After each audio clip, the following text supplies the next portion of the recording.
being the boring friend doesn't mean you're a bad friend, okay? Being the boring friend just means that you have self-preservation and you keep to yourself, but you're still always there for your friends. You just don't go out all the time. You don't participate in activities that you don't want to do. You prioritize your own well-being over others, which can actually make you an even better friend. In this video, I'm gonna list off 5 reasons why being the boring friend is actually better. Reason number 1. Let me ask you something. Do your friends check up on you when you're having a hard time?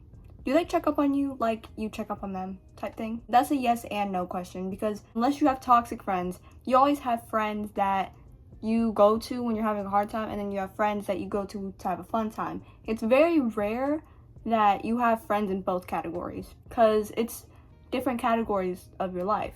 But if you only have one friend that only talks about them and is like narcissistic, cut them off. Or not cut them off, but at least distance yourself. See, I'm all for cutting people off, but sometimes it's not good to burn all your bridges. So distance can go a long way.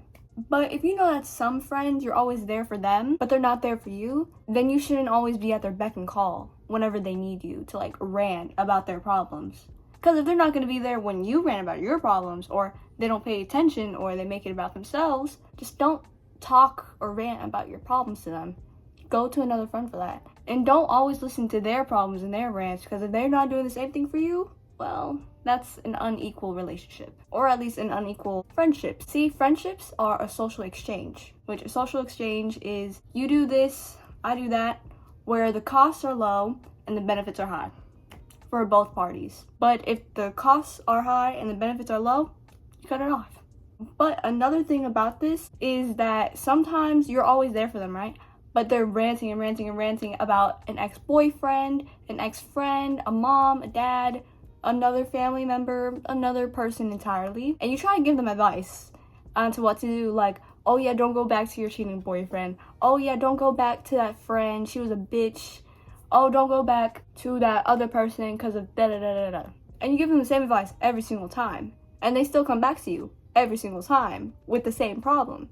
See, what makes you boring is that you keep on giving them the same advice over and over again, because they're not hearing what they want to hear. They don't hear the answer that they want. They want you to confirm their beliefs. They want you to confirm their limiting beliefs. Like, oh yeah, you should go back to that boyfriend, even though he cheated on you like 3 times. You should go back to him. Like, they obviously know the answer. They just want to hear what they want to hear, because people only listen to things that they want. They don't do things that are good for them. Well, unless they have some type of discipline. But let's think about the majority here. But if you try to be a good friend and they're not really a good friend back, check if they have hearing problems or lack of communication skills. If they do, distance yourself and make sure that they work on that. Like, tell them upfront, like, oh yeah, I think you're deaf. You need hearing aids. Reason number 2. Look, I know favors are a big thing in friendships. Like, I do you a solid, you do me a solid type thing, right? It's called the reciprocity norm. Of course, the reciprocity norm is different from the social responsibility norm, where you do things for people because you feel socially obligated to do it, or you want to do it for the wellness and the welfare of other people. See, for friendships, I think both norms are a really big part in these two. The social responsibility norm basically makes you a good person, because it's like this: you do the right thing. Let's say one of your friends asks you for money, right? Now with the reciprocity norm, you expect them to pay back that debt in some type of way in the future. But with the social responsibility norm, you just give them the money. You don't care. As long as they're happy, you're fine with it. See, in friendships, both are needed, because social responsibility norm, you're selfless, you're caring, you're a good friend. But you also need the reciprocity norm, because you can't always do stuff for people selflessly. You need stuff in return back too. Because unfortunately, people use you. And people can take advantage of you and keep on using you and using you and using you. And the cost of that friendship goes up, but the benefit goes down because you're drained. You don't want to help them anymore. You don't want to keep on hearing them jabber about the same thing. You don't want them to keep on asking you for stuff, because they're not giving you anything back. Now that is just unfair. Like, if you're always there to counsel them and you're like a free therapist for them, start charging them. Start charging them actual money, because that is free labor, emotionally and sometimes physically too. Like, honestly, that sounds like more like a boss than a friend. I would start paying, personally. Like, I would start charging. But if you actually do ask that, they're gonna say no, because they're gonna be like, you're my friend, you're supposed to listen to me. You're supposed to listen to my problems. Do you listen to my problems? Have you gotten to know me whatsoever? I thought so. This goes for all the people pleasers. If you have a hard time saying no, out of sight, out of mind, okay? And you know what out of sight, out of mind means? Putting your phone on D&D and not responding to nobody. Or if it gets really bad to the point of your peer pressure where you answer them on D&D and you keep on checking your phone because you want to talk to your friends, all that, block all of them so they can't contact you. And delete your social media too. You need a you day. You need a mental health day, honestly. If you're getting peer pressured so bad to the point where you're everybody else's therapist except yours, you need to be your own therapist too. But if you block them after a day or two, they should learn their lesson. But if they didn't even notice, block them for like a week or two. They'll notice. They'll see. But if they don't learn their lesson, be more aggressive with setting boundaries. Reason number 3, you spend a lot of time with your friends because you have nothing better to do. Boring also means you're focused on something else. Like most boring people, they have a passion. Like Elon Musk, he's boring. He's a pretty fucking boring person, honestly. He must have a great personality, all that, right? But he's focused on SpaceX, Tesla, all his companies, PayPal even, Twitter too, sorry, X. But he would be considered a boring person to be around. Like, sure, he might sound like innovative and he's like for the future, all that, but he's not that good of a speaker, quite frankly. I mean, do you actually want to have a conversation with him for real? Like, I bet you'd be too scared. But if he wasn't as famous as he was now, but he just had the money, you wouldn't even want to talk to him because he would be boring. Like, you wouldn't know what he's talking about half the time. That's what happens when you're focused and passionate about something. You get boring to be around because all you talk about is your passion. Like, sure, sometimes it's really nice in the beginning to hear about your friend's passion, all their hobbies, all that, right?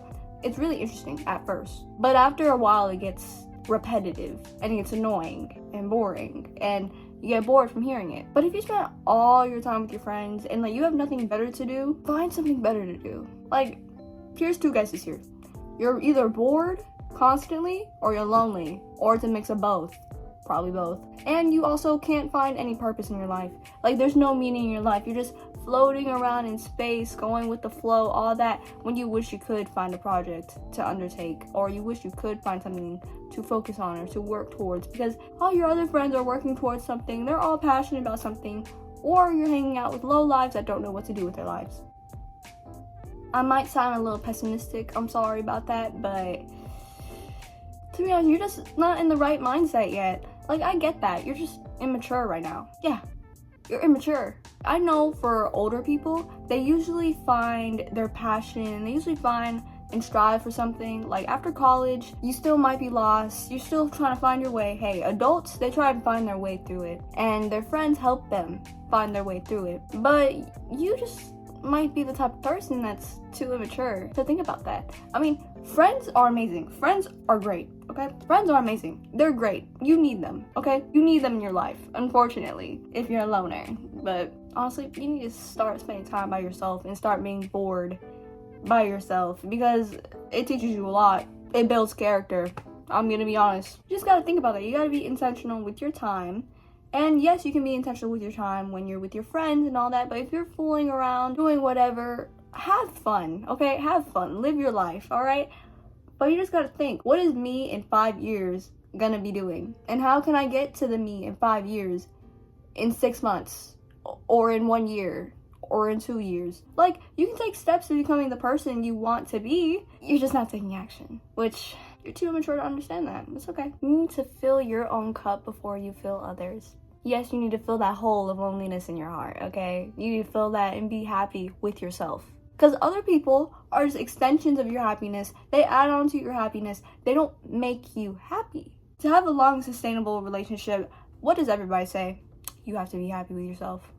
If you're lonely and depressed without them, that's not gonna last. That's called codependency. But, okay, look. You just have to realize that sometimes you're not a good friend. Like, sometimes you're a pretty shitty friend. Like, you gotta realize it and think, oh, maybe I'm the problem. Because you might be blaming your friends and your coworkers, your colleagues, your family, your boyfriend, your girlfriend, your significant other, whatever, right? You might be blaming them for your problems. But at the end of the day, they're your problems. And you may or may not have created them. So stop complaining about it. Also, I know that sometimes I'm not willing to be a good friend, to listen, to care, and I tend to shut people down when I am in a bad mood or I just don't feel the most secure with myself. Because being insecure can make you a bad friend. Like, you need to be secure in yourself so you don't compare yourself to your friends or get overly jealous of them and try and ruin them in some type of way. You should strive to be like them, to work towards being like them, because other people affect you a lot. Social psych. But seriously, other people can add on to your happiness or they can bring it down. But that level of where your happiness is will always revert back to a certain level. Maybe your certain level is 5, 6, or 7. It's like in that range. Mine is usually 6. So other people can bump that up to an 8 or 9.